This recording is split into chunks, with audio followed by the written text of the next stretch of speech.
Enjoy life. If you don't have sunshine where you're at, make some. I just spent 1 year on YouTube, making videos, traveling across the USA, and living out of my van. I wanted to make this video to reflect on what I learned along the way and to give myself a brutally honest grade on my first year as a YouTube content creator. What did I get right? What did I get wrong? And most importantly, do I regret my decision to throw my life in the trash can, to start over from scratch, and chase down a seemingly impossible dream?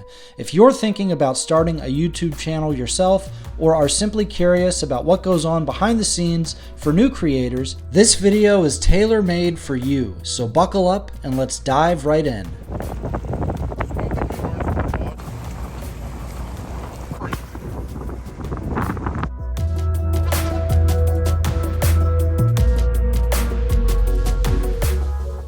After working a variety of soul-snatching jobs over the past 20 years, I decided the 9-to-5 life flat out makes me unhappy, and perhaps begging for another job I don't really want isn't the answer.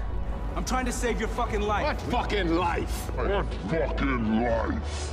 Jobs that turn me into a sad, life-hating rage monster, like the time I worked as a gravedigger in a cemetery, a knife salesman, a restaurant server, an overnight forklift operator, a store clerk, and a casino dealer. Even when I've had great high-paying jobs, like the years I spent as a writer in the advertising business, I end up becoming a miserable shadow of my former self, my true self. But who is that true self? After spending my working life simply trying to make enough money to exist, the honest truth is that I don't really know anymore, and that's what I want to change. To give my life a sense of purpose and direction that makes me feel like me again.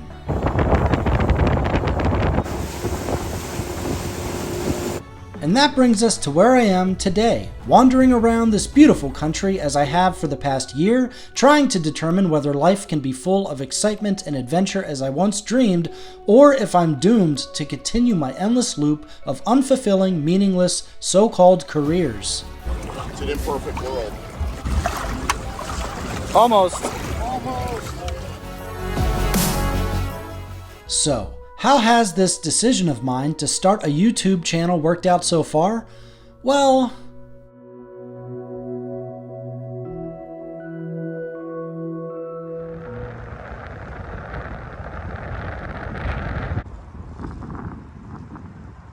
howdy folks, here I am in a completely empty Walmart parking lot on Thanksgiving Day, about a year after I left on my journey across America to start a YouTube channel and find some fun and adventure in this life. This parking lot, not unlike the many Walmart parking lots that I've spent the majority of the last year sleeping in at night.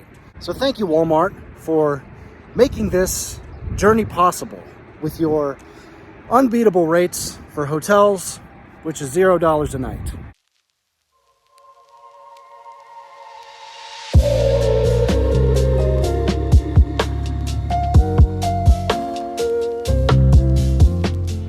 Welcome to my home that I've lived in for the last year, my van.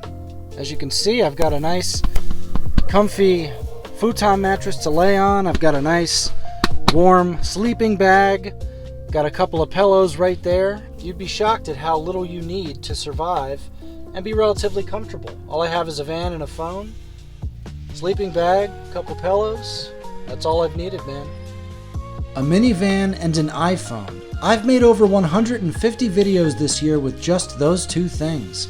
My first few uploads were pretty much just me trying to figure out how to edit video clips together.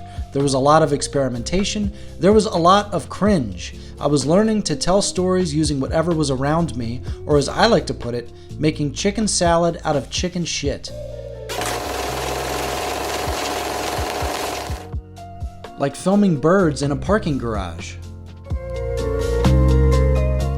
Filming a stairwell. Even making a video about a tube of chapstick. I'm not kidding, I actually did this. Please don't go watch it.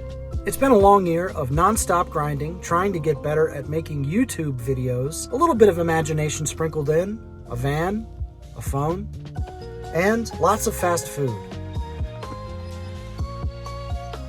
Oh, Wendy, my tasty little treat, my only girl in the world. You have kept me fed for the majority of this year on the cheap, and I can't thank you enough. I love you. To give my travel videos some structure, I decided to make a show. Vagabond checking in for the very first time, and it's very noisy here at the beach. Welcome to the show. Outside, it's loud. The concept of my Outside series was pretty simple. I would travel across the country from the East Coast to the West Coast, filming whatever I saw along the way, all while living out of my van outside. And of course, one of my first stops had to be my hometown of Baltimore.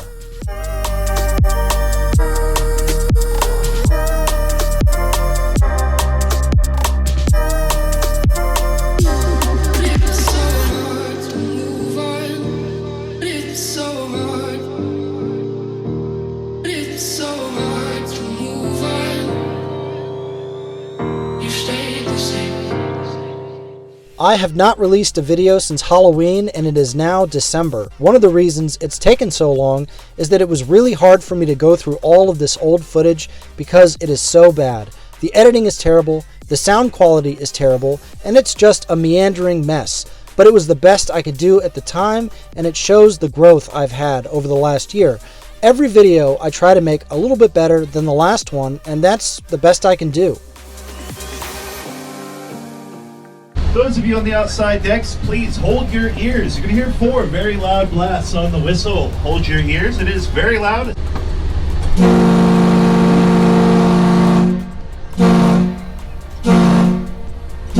Captain Aaron, thank you so much.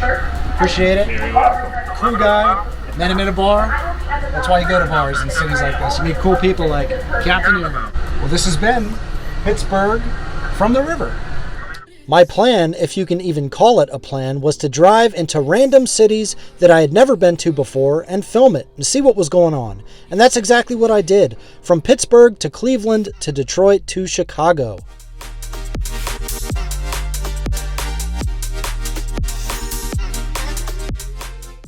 However, not having a plan and not having any money bit me in the ass in Michigan. As I predicted, curveball. There's going to be a lot of curveballs on this trip. So, taking an Uber to a nearby casino. I'm headed to Detroit, folks, in a very unexpected way. On the way to Detroit via Uber. Peace. After my van broke down, I decided to take an Uber to a casino in Detroit to try and gamble my way out of the situation, and then this happened. I'm sorry, 1 second. Hello?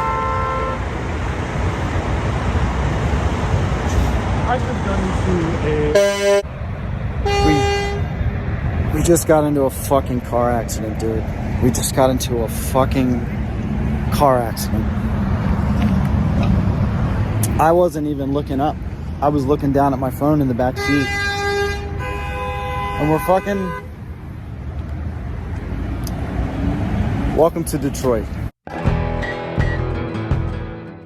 I quickly learned why Detroit is called the Motor City because their roads are a death trap, and within 5 minutes of arriving was in a major car wreck.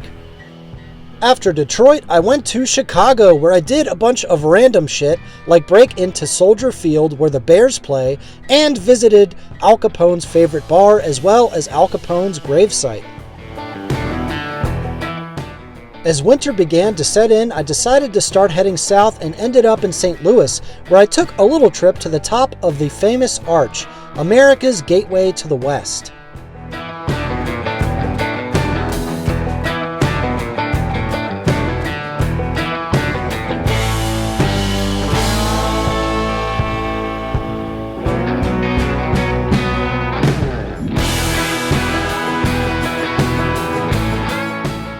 In Memphis, Tennessee, I stood on the same stage where Elvis Presley performed his very first concert before heading down to New Orleans to get a drink on Bourbon Street.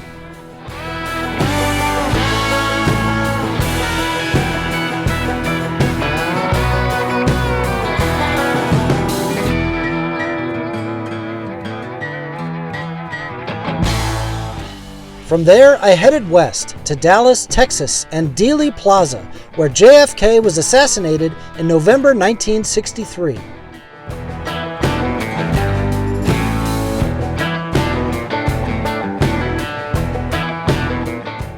In Arizona, I decided to get some exercise by climbing this mountain and taking a look at Phoenix from the sky.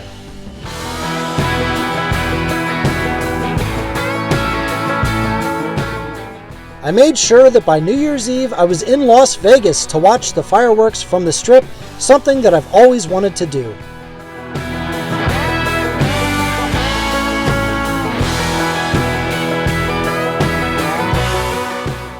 Finally, after months and months on the road, I landed in San Diego, California, the last stop on my trip, where I stayed a week with my friend Carrie and even got to see some dolphins. It was the end of my journey across America and the beginning of a new stage in my YouTube career.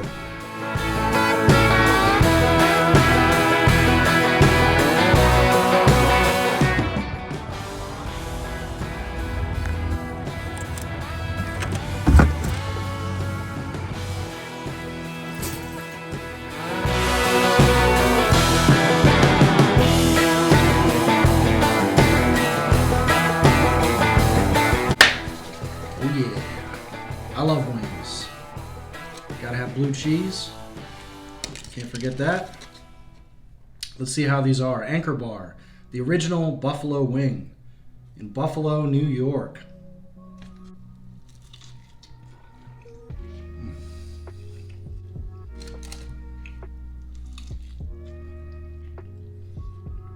Pretty damn good.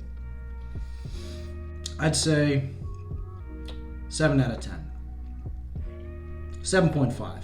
Not the best wings I've ever had, but pretty close. Good wings. So what the heck am I doing here at this crappy hotel in Buffalo, New York? Well, it has something to do with those pesky jobs that I was bitching and moaning about at the beginning of this video. However, I would like to keep this a surprise until the end, the reason for my trip. So if you wouldn't mind sticking around until that point, I would greatly appreciate it because it's something that means a whole lot to me. And I know you'll stick around because you're amazing. And I love you.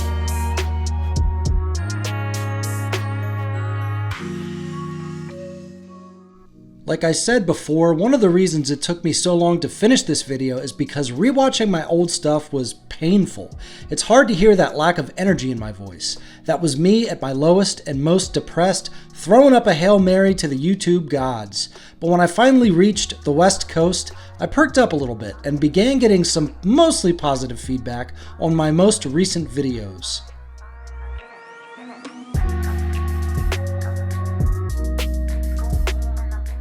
Welcome to my office, my van, where I do most of the editing for my YouTube videos while I'm out on the road. You know, as far as I'm concerned, there are two slogans for YouTube, one unofficial and one official. The unofficial one is YouTube. Don't read the comments, which is exactly why today I would like to read some comments. After a bit of a questionable start on this platform, making crappy content and some flat out terrible content, like those earliest videos on my channel as we've already discussed, and the Outside series, I started making better videos. I put a lot more time and a lot more effort into each one, put a lot more thought into each one, and a lot more heart. As a result, I started getting some positive feedback from the comments section, which, I can't even tell you how much that warms this lonely old YouTuber's icy cold heart.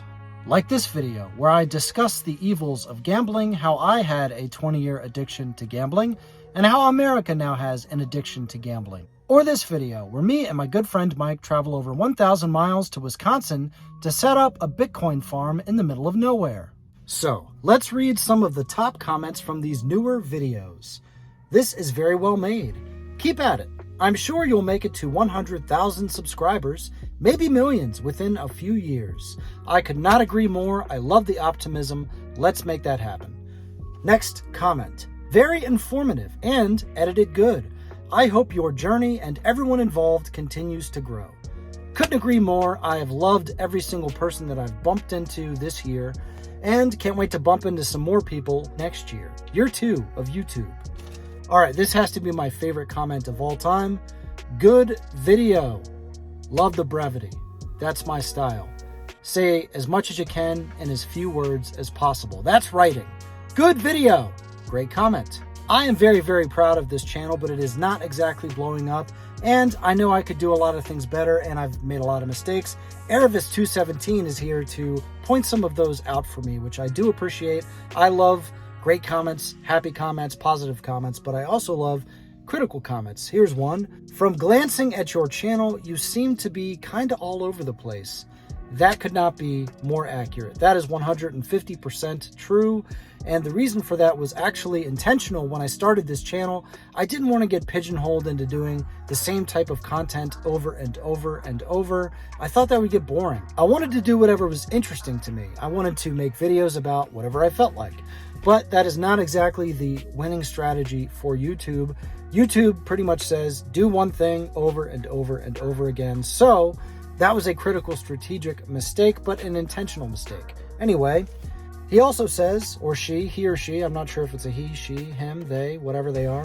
I also see that some videos seem to be about your life experiences. I don't know about other platforms. I'm only on YouTube, but I don't see many channels about personal lives that succeed here. Once again, that is 100% accurate, but that brings me back to what I said earlier about YouTube slogans, and the official slogan for YouTube is supposed to be broadcast yourself. And that's exactly what I've done since I started this channel. I do obviously want to get successful on YouTube, but really, I mean, it's like therapy to me. I'm doing YouTube because I want to express myself. I want to broadcast myself. This is my life. This is who I am. This is what is important to me. This is what I want to get out of it. So it's broadcasting myself. And I do need to find a better way to tie that into subjects that everybody cares about. And I've tried to do that, like with the Bitcoin stuff, the Bitcoin video. Finally, Erevis217 concludes, my other bit of advice is to pick one genre and stick to it. Great advice. I think that is the number one thing I have fucked up on this channel. Pick a lane and stay in it. That is what I'm trying to figure out. What's my lane? I don't even really know. Maybe that's why my videos bomb hard as shit 99% of the time, with the exception of one, of course, my Los Angeles video, which got 34,000 views.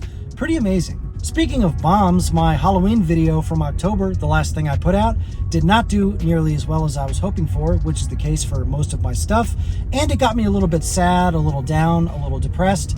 When I'm feeling that way, what I'll often do is stay up way too late watching YouTube videos about how to not be so sad and depressed. And that's what led me to this amazing Nietzsche video on suffering. Nietzsche? I don't know if I'm pronouncing that right.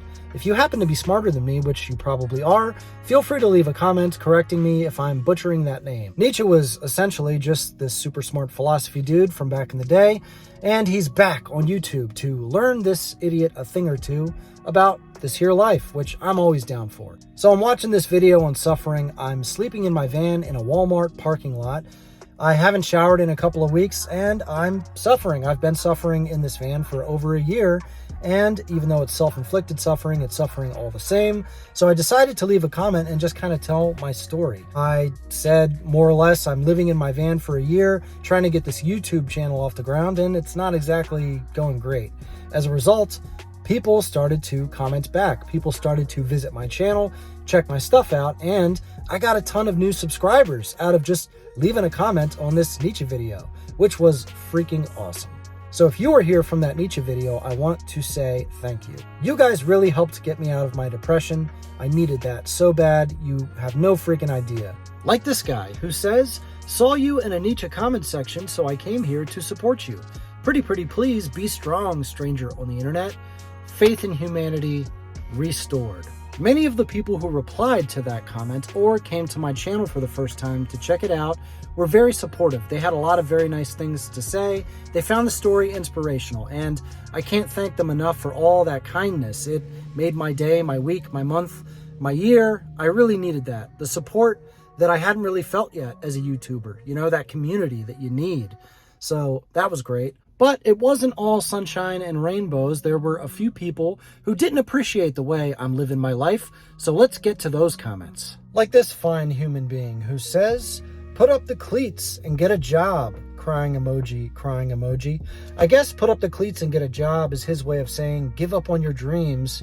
And if you are a stranger on the internet telling other strangers on the internet to give up on their dreams, then I guess the only way I can really reply to that comment is to say, screw you, asshole. This is a pretty typical response that I will get when people find out what I'm doing out here and that I haven't worked in the past year. Even though I worked for 20 years at every shitty job you can possibly imagine, I don't get credit for any of that. It's when you opt out of this situation and stop doing it that it becomes a huge problem. And even though I am not employed at a 9-to-5 job, I have been working because guess what?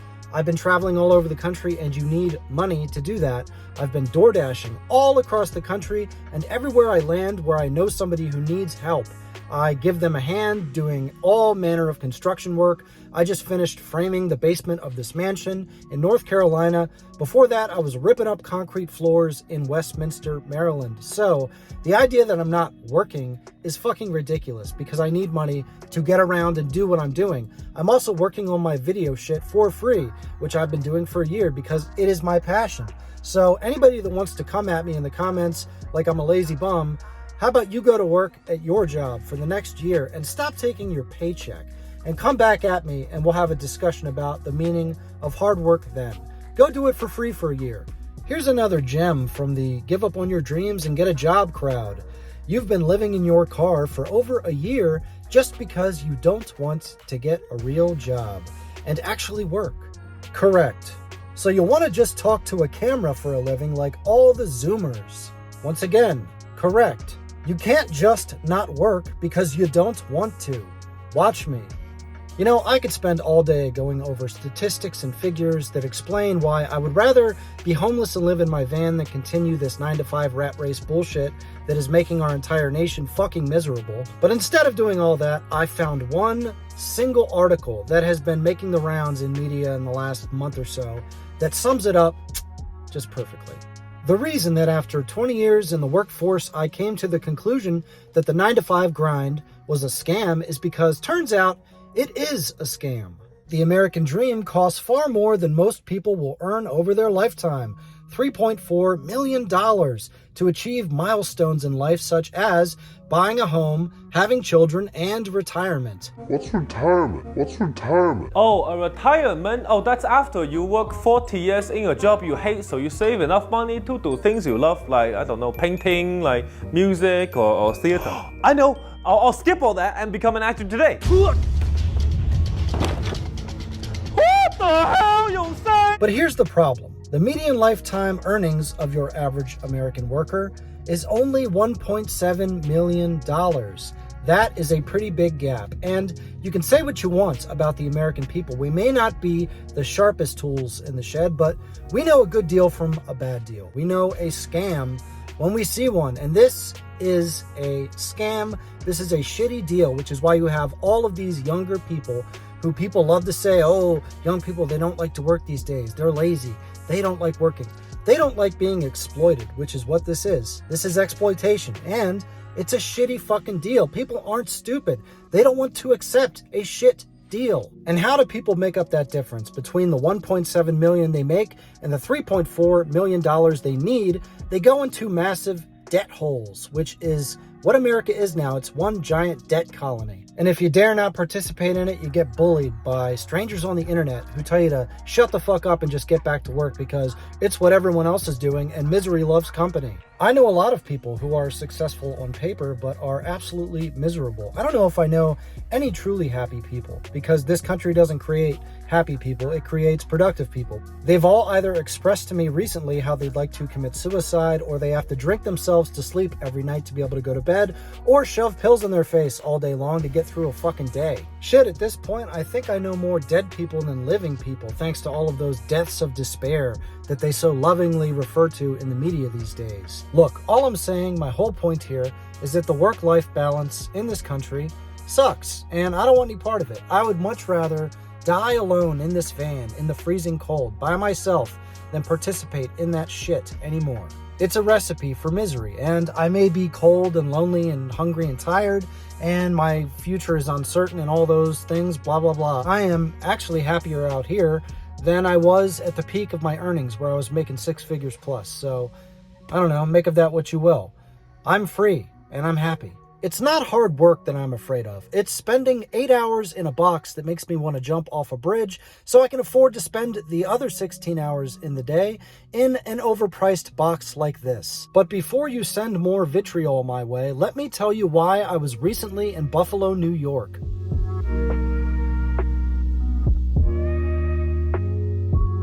Say bye. Bye-bye. Oh God. Where they going? Thanks, guys. You're welcome. Thank you. So after all that whining about not wanting to get a job, what did I go and do? I got a job. Well, sort of. I didn't go all the way to Buffalo, New York just to try the chicken wings. I was there to help rescue this guy, Clyde, and transport him over 600 miles to the nonprofit animal rescue in North Carolina that I'll be working for part-time from here on out. I'll be helping them with their online presence, something I can do from the road, and something I can get behind, a truly worthy cause. Freedom Farm, which is owned and operated by my buddy Mike and his family, rescues and cares for anything with 4 legs, from dogs to horses to cows to goats, and is located on 50 beautiful acres in the middle of nowhere, North Carolina.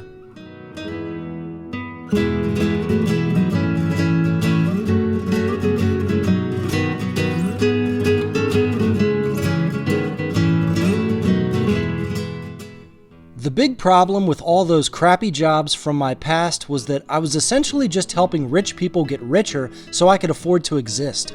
I couldn't find any meaning in my work, which is why I'm so excited to finally be doing something I can be proud of, something that makes a difference, and I think that's all I ever wanted. I've learned a lot this year about myself and about what's important to me. So after 1 year on YouTube, how would I grade my performance? Well, I deserve an A for effort because I did try really hard to make good content, but overall, I give myself a big fat C-, which I think is fair. This year was essentially just my film school, and I can't wait to see how much I can improve for year 2.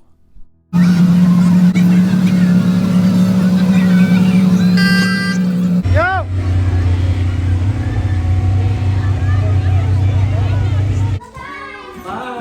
Be nice to your parents, don't drive them crazy. Woo! Merry Christmas!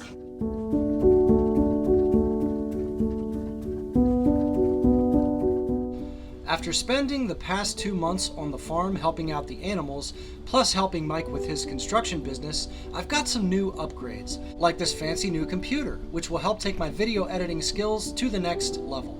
Even 4 brand new tires to help me safely head off on my next adventure, which is what brings me here to Florida, where this video began. I'm here because it's warm and I don't want to freeze to death this winter, but that's about as far as my plan goes. I honestly have no idea what my next video is going to be about at this point. I've been all over the country this year, from Civil War battlefields in Pennsylvania to Bitcoin farms in Wisconsin. But like I said before, I'm still searching for my identity on this channel, so if you have any suggestions on the type of content you'd like to see me produce, let me know in the comments. I could use some good ideas. If you've watched this video all the way up until this point, I'd like to say thank you. Another comment I received recently was, do you accept donations?